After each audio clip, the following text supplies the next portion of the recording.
PCC Jitu Patwari ने press conference करके न सिर्फ केंद्र सरकार पर जमकर हमला बोला बल्कि शिवराज सिंह चौहान को लेकर भी अपनी बात कही। उन्होंने कहा कि 2 दिन पहले राहुल गांधी संसद में देश की जनता के सवालों को पब्लिक डोमेन में लाए थे। जब 26 लोगों की हत्या की गई थी तो प्रधानमंत्री ने कहा था कि अकल्पनीय सजा होगी।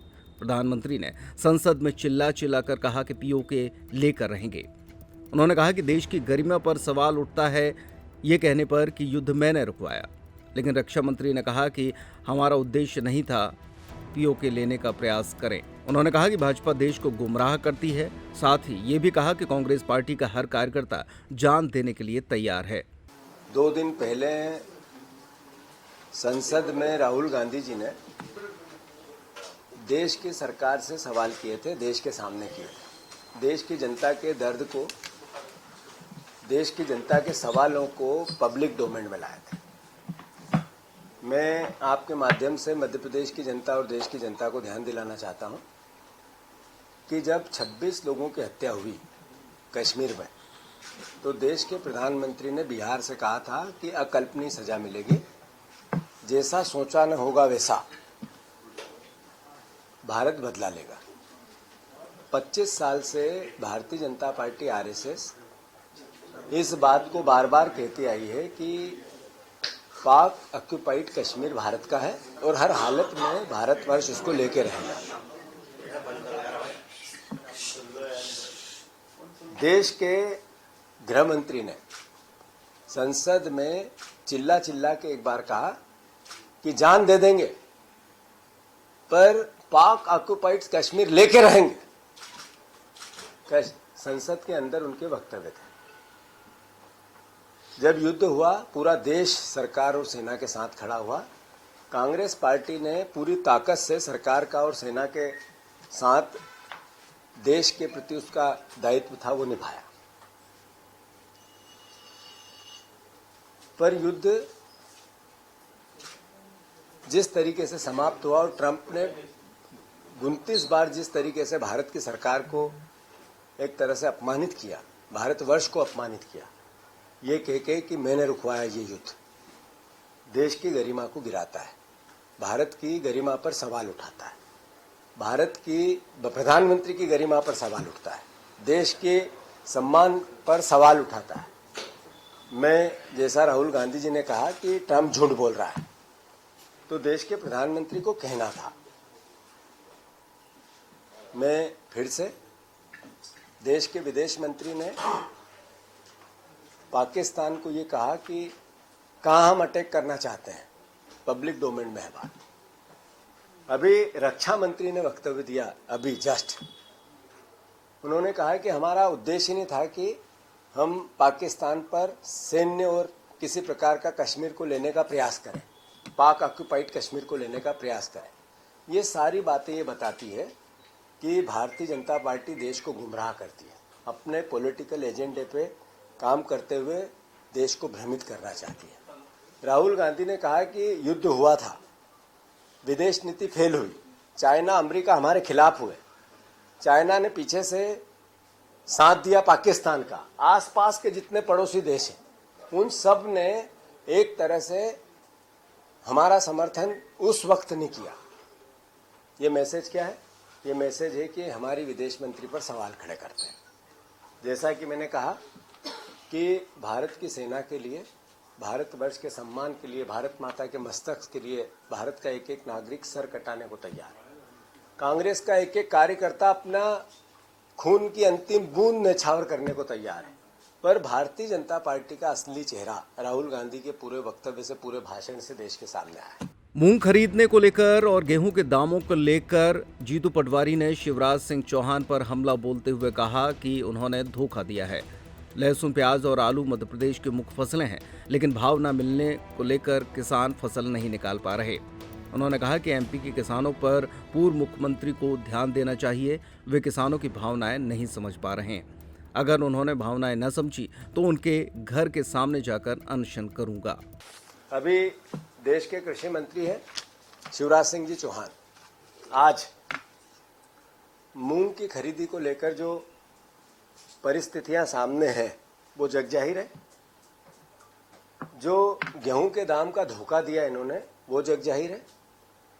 जो लहसुन, प्याज और आलू मध्य प्रदेश की मुख्य फसलें हैं, इनको एक तरह से किसान दुखी है, डरा हुआ है, अपने गोदामों से निकाल नहीं पा रहा है क्योंकि भाव नहीं मिल रहा है। धान को लेकर जो 3100 का देना था, सांप सूंघ गया इस सरकार को। सोयाबीन 6000 लेनी थी, बड़े बड़े भाषण हुए, पर आज तक उस पर पहल नहीं हुई। आज भी 4000 से नीचे बिक रहा है। कहने का अर्थ यह है कि देश के कृषि मंत्री ने प्रदेश के सामने मुख्यमंत्री के रूप में इतना झूठ बोला। मैं उनको आग्रह करता हूं कि आप ध्यान दो मध्य प्रदेश के किसानों पे। हमने लगातार उनसे समय भी मांग रहे हैं, उन्होंने कभी समय नहीं दिया। अगर मुख्यमंत्री जी ने, पूर्व मुख्यमंत्री शिवराज सिंह चौहान जी ने अगर ये भावना किसानों की नहीं समझी तो मैं उनके घर के सामने जाकर अनशन करूंगा। एज ए पीसीसी चीफ मेरा दायित्व है प्रदेश कांग्रेस कमेटी का अध्यक्ष होने के नाते कि मैं जनता के, किसानों की आवाज उठाऊं। मुख्य शिवराज जी, क्या लॉजिक है कि प्याज इतना सस्ता है? क्या लॉजिक है कि आलू किसान पूरे कोल्ड स्टोर मध्य हो गया उसके बाद भी भरे हुए हैं? क्या लॉजिक है कि लहसुन मुख्य पैदावार है वो आज सस्ती बिक रही है, जो लागत लगी उससे कम जा रहा है? क्या लॉजिक है कि आपने गेहूं और धान के दाम नहीं दिए, सोयाबीन के दाम नहीं दिए? तो आखिर आप भाषण देंगे और हम आपकी बात सुनते रहे, देश प्रदेश सुनता रहे, ये तो नहीं हो सकता है। अगर इस पर देश के कृषि मंत्री ने कोई निर्णय नहीं लिया, देश की सरकार को इस तरह ध्यान आकर्षित नहीं किया, गेहूं के और धान के दाम आपने सही तरीके से नहीं दिए जो बोला था, तो मैं कृषि मंत्री के घर के सामने जाकर धरना दूंगा। प्रदेश की कानून व्यवस्था को लेकर सवाल खड़े करते हुए उन्होंने कहा कि प्रदेश में पहले 8 तो अब 20 से 21 बलात्कार रोज हो रहे हैं। ये गृह मंत्री का आईना है और प्रतिदिन 9 छोटे बच्चों के साथ भी दुष्कर्म होता है। दलित आदिवासी बहनों के साथ गलत काम होता है और इसके पीछे बीजेपी के ही नेता हैं। नशा और ड्रग्स वाले सब बीजेपी के नेता के साथ खड़े हैं। उन्होंने कहा कि पंजाब से ज्यादा मध्य प्रदेश के हालात ड्रग्स के मामले में खराब हो गए हैं। शराब की बिक्री भी 1.5 गुना हो गई है और प्रदेश का युवा नशे का आदी हो गया। उन्होंने कहा कि मोहन यादव की सरकार ने नशा मुक्त नहीं बल्कि नशा युक्त मध्य प्रदेश को कर दिया है। जो कानून व्यवस्था है, अभी प्रदेश के मुख्यमंत्री जी मैं 2024-25 में पहले 8 थे रोज बहनों के बलात्कार, फिर 13 हुए रोज बहनों के बलात्कार। ये शिवराज जी ने रिकॉर्ड बनाया। मोहन यादव जी आए जब से सरकार का उत्तर है, सरकारी उत्तर है, 20-21 बहनों के साथ रोज बलात्कार होता है। रोज 10,840 बलात्कार हुए 1 जनवरी 2024 से 20 जून 2025 तक। यानी क्या मैसेज है कि आपके गृह मंत्री के कार्यकाल का आईना है, कोई बोलने की जरूरत नहीं, चिल्ला चिल्ला के आपके आंकड़े बोल रहे हैं कि आप फेल हो। दूसरा, 33 छोटे बच्चों के साथ भी इसी तरीके से लगभग 9 बच्चों के साथ इस तरह का दुष्कर्म होता है।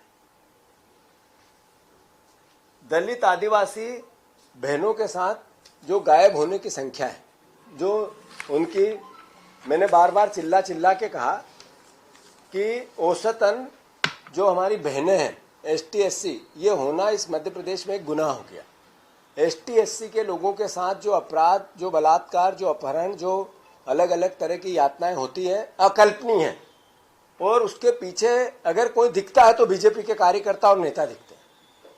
अभी कानून व्यवस्था की बात तो इससे ही समझ सकते हैं हम कि जिस तरीके से नशा, ड्रग्स, भोपाल में 3, 4, 5 केस हुए इस साल पूरे में, इतने बड़े बड़े लोगों के नाम आए और सब बीजेपी के नेताओं के साथ खड़े दिखे। एक वित्त मंत्री के साथ खड़ा दिखा जिसका पूरा कारोबार मंदसौर से चल रहा था, भोपाल में फैक्ट्री पकड़ी गई, बीजेपी के लोग पीछे।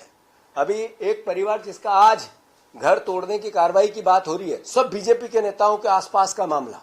तो क्या सरकारी मंत्री और भारतीय जनता पार्टी के लोग इस ड्रग्स के कारोबार को छेड़ दे रहे हैं, पनपा रहे हैं?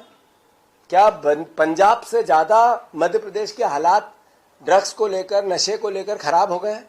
और मोहन यादव जी, आपका तो सबसे बड़ा प्रमाण यह है कि हमारी शराब की बिक्री डेढ़ी हो गई। जो शराब शिवराज सिंह जी के कार्यकाल में थी और जो इस 2 वर्ष का, लगभग 2 वर्ष का कार्यकाल आपका देखा जाए, डेढ़ा शराब का खपत। ये मैसेज क्या है कि आपने पूरा प्रदेश नशा युक्त कर दिया। हर व्यक्ति, रोजगार नहीं है, नशा करो, हर घर में नशा पहुंचा दिया आप लोगों ने। तो ये कैसी सरकार है? और इसी के कारण है कि कानून व्यवस्था की ये हालात है। मैं फिर से, जिस तरीके से कानून व्यवस्था को लेकर ये सरकार पूरी फेल हुई अलग अलग जगह पे, और सबसे बड़ी बात कि भारतीय जनता पार्टी के लोग इसके पीछे आते हैं। प्रदेश की तबादला नीति को लेकर भी जीतू पटवारी ने हमला बोलते हुए कहा कि आईएएस अधिकारियों के तबादले बार बार हो रहे हैं। संजय शुक्ला का बार बार ट्रांसफर हो रहा है। सुखबीर सिंह और उमाकांत का 5 बार तबादला किया गया। आखिरकार आप किस प्रकार की व्यवस्था बनाना चाह रहे हैं? तमाम मुद्दों को लेकर उन्होंने कहा कि हमारे विधायक विधानसभा में ये मुद्दे उठाएंगे। एक जो सबसे बड़ी बात है कि इसके पीछे सरकार का केवल फेलिवर नहीं है, सरकार का कि एक तरह से जो कानून व्यवस्था के प्रति बदनीयती है वो भी है। इसका लॉजिक क्या है? आपने तबादला उद्योग, ट्रांसफर फैक्ट्री चला दी। आदरणीय मोहन यादव के इसमें कुल 377 आईएएस है, 377 आईएएस, उसमें के 42 प्रतिनियुक्ति पे है, यानी उतने कम कर दो। उसमें शेष बचे 335 में से 271 के तबादले बार बार हो रहे हैं। यानी आपने किया क्या?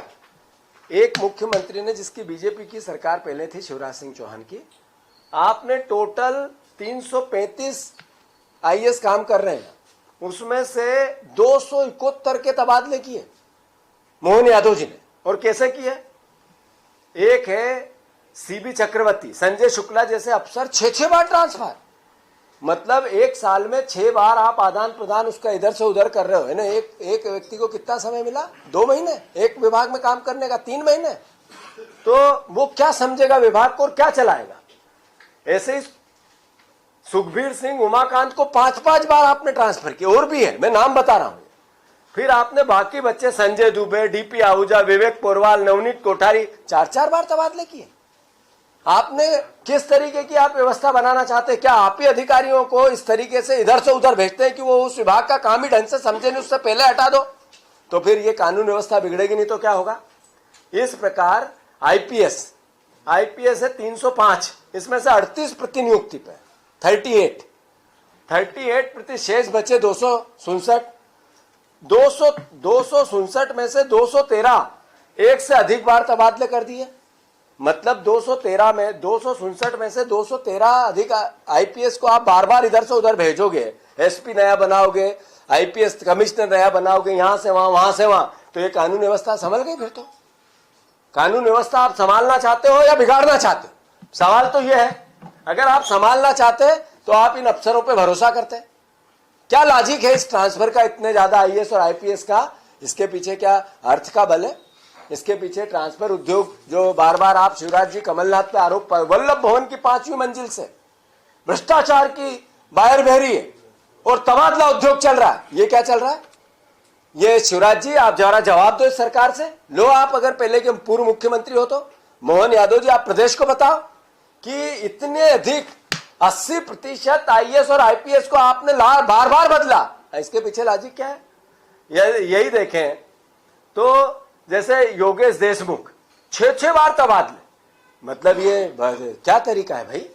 ये अजय यादव, मनोज शर्मा, धर्मेंद्र चौधरी, अमित सांघी जैसे को 5-5 बार तबादले, 5 बार तबादले एक एसपी का एक साल में, एक आईपीएस का। मतलब क्या हो क्या रहा है? आखिर आप ही कानून व्यवस्था बिगाड़ना चाहते हो। सचिन अतुलकर, अवधेश गोस्वामी, सिद्धार्थ बहुगुणा, स्मिता पटेल 4-4 बार तबादले, एक अधिकारी के एक मुख्यमंत्री। तो आप कानून व्यवस्था संभालना चाहते हो या बिगाड़ना चाहते हो?